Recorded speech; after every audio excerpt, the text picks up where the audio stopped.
আছেন আশা করি ভালো আছেন। আজ বাগবাড়া উপজেলা 5 নম্বর হাউসপাড়া হাটগাঁওপাড়া হাই স্কুল মাঠে একটি বিরাট সমাবেশ হয়েছে। সেখানে উপস্থিত এসেছে বাগমারা মহিলা দলের সভাপতি নেহার বানু।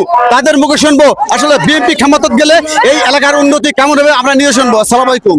ওয়ালাইকুম আসসালাম, বিসমিল্লাহির রহমানির রহিম। আমি বাগমারা উপজেলা মহিলা দলের সভাপতি নিহার বানু।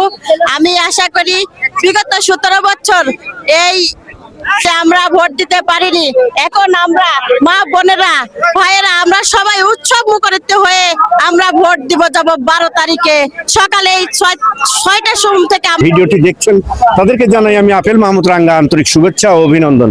প্রিয় দর্শক, আমি এই মুহূর্তে অবস্থান করছি রাজশাহী বাগমারা উপজেলার হাটগাঙ্গপাড়া উচ্চ বিদ্যালয় মাঠে। যেমনটি আপনাদের দেখানোর জন্য চেষ্টা করব, আজ এই মাঠে ডিএম জিয়াউর রহমান জিয়ার ধানের শীষে মনোনয়ন প্রার্থী, তিনি তার নেতৃত্বে আজকে একটি বিশাল জনসভা হয়েছে। জনসভায় তো লক্ষাধিক প্রায় মানুষ রয়েছে, আপনারা সরজমিনে দেখতে পাচ্ছেন। এই ছিল আমার কাছে সর্বোপরি শেষ সংবাদ।